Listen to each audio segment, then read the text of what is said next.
Getting some gas, getting some gas. Gonna ride my bike after getting some gas.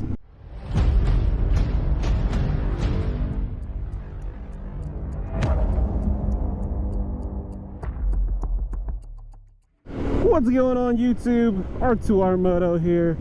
Thank you for joining me on this rather cloudy day that I think it's supposed to rain, and I really hope it doesn't. But obviously by the title of the video, you can see that today we're going to be talking about why you should get a Supermoto as your next bike. Now, we're not going to be specifically talking about the DRZ in general, but really all Supermotos in themselves, why you should get one. So before I get into my top 5 reasons as to why you should get a Supermoto, first I have to talk about what exactly is a Supermoto. A Supermoto is basically a dirt bike with street tires. So you take something like a WR450 or a CRF450 or something like that, and you just take the dirt wheels off of it, you put street wheels on it, and you just go ride on the street. That's basically what a Supermoto is. And then you got KTM and Suzuki, who also make Supermotos, but they make them straight from the factory. So like I'm riding right now, my DRZ400SM. It's a bike that's just straight from the factory, meant for street, and you can take it off-road as well. So that's basically what a Supermoto is. Now let's talk about why you personally should get one. And number one of my 5 reasons of why you should get a Supermoto is going to sound kind of like a cop-out answer, but it's really honestly the number one reason why you should get it. And it's because they're just super fun bikes. Now when I say super fun bikes, I mean, listen, you can buy a Super Sport and you can take it on the streets, but really you're not going to be pushing that bike as much as it's made for. It's made for track riding, but if you're not riding track, you're not going to be pushing that bike to its full potential. You can buy a cruiser, but really the whole point of a cruiser is just to cruise. So if that's what you're into, I mean, that works for you. But if you're looking to push your bike to the fullest extent that you can do legally, you're going to want to buy a Supermoto. Now, what do I mean by push my bike to the fullest potential? Well, if you watched my last video, then you will know that I took this bike out to see what its top speed is. So if you're looking at buying a motorcycle purely just for speed, I mean, this bike will do, for me it did 102 miles per hour, and that's with me being 240 pounds on the back of it. So if you're lighter than me, you're gonna be able to push this bike to probably around that like 110 range, and you'll be able to ride this bike. If that's what you're into, is speed, I mean, legally it's a lot better to do 110 on the street than it is to do 160, because I mean, where are you actually going to find a place to really do 160 on the street legally, you know what I mean? So that's why number one is going to be fun, is that you got the ability to go fast, especially with the 450s. They have low-end torque as well, so they're like wheelie machines. If I knew how to wheelie, I would actually show that to you. And I mean, these bikes, the lean angle on these things is incredible. Compared to like a Super Sport, you would think that a Super Sport would be able to lean farther than a Supermoto, and it's really not true. Supermotos can lean down in some corners. I don't know if you guys have ever seen Supermoto racing, but if you haven't, go check it out and see how far they're leaning these things over.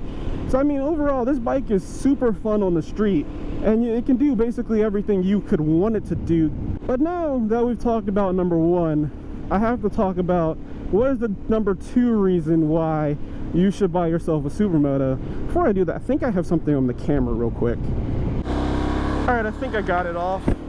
So that's going to bring me to point number 2. Now, that's going to be the versatility of Supermoto / the DRZ400. And it's, when I say versatility, I mean the bike can go 100 miles an hour. Ooh, what's here?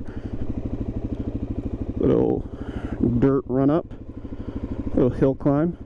But yeah, the bike can go 100 miles an hour.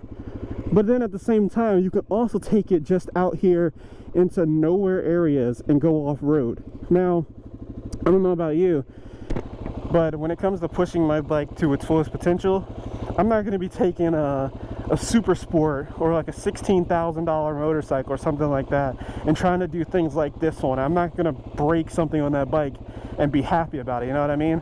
So that's where the versatility of the Supermoto comes in, is that you have a bike in itself that can do on-road, but then off-road. So let's see, let's go up this real quick.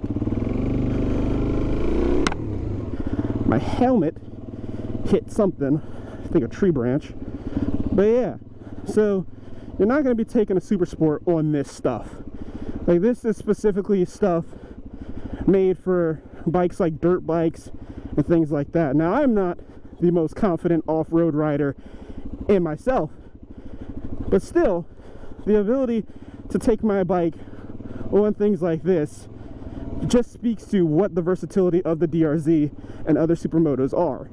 Because, I mean, this in itself is fun to me. Like, I love riding street, but doing things that push me that I don't do normally is something that I really enjoy. And going back that way is going to be interesting as well. So also on the topic of versatility is that with this bike being a supermoto, now maybe not specifically the DRZ, even though you can do it, but especially with something like a dirt bike, the easiest thing that you can do is you can just take the street wheels off that bike then, and you can take it to the track. You can take your dirt bike to dirt bike tracks and then just go mob around on dirt bike tracks, switch the tires back off, and have supermoto tires again. And you can also do that with the DRZ because you can buy knobby tires and they'll be better for things like this than my street tires. But overall, I mean, bang for your buck. This is just super fun. After versatility, the next thing is going to be durability. Now, when I say durability, I mean this bike is a tank. You can drop this bike and it won't really even feel it. But you can take it places like this and not have to worry about, if I drop my motorcycle, I'm going to be stranded out here with a problem. Because really, all you have to do is throw some bark busters on it, throw some, here, let me get off the bike real quick. But all you have to do is throw some like case savers on the bike. Not in neutral, there we go. Like that one right here. And then you're golden, because the only problem with the DRZ is just dropping it. Sometimes you can puncture the case a little bit. But if you throw those case savers on there, you're not going to have any problems with really puncturing anything on the bike. But yeah, you have the ability to drop this bike, and it's super durable, which also makes it super beginner friendly. I mean, listen, when I first started riding motorcycles, the thing I was most worried about when I was riding was dropping my bike.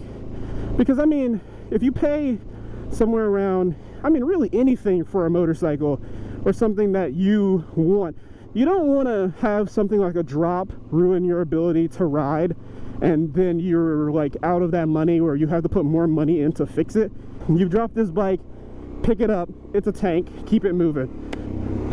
Alright, so I talked about versatility and durability. Next up, number 4, we're going to talk about reliability.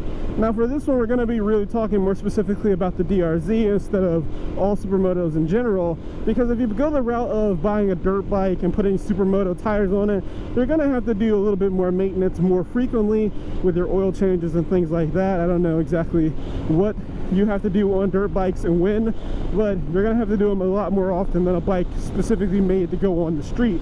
With a DRZ, for reliability, you're really just going to have to do the oil changes.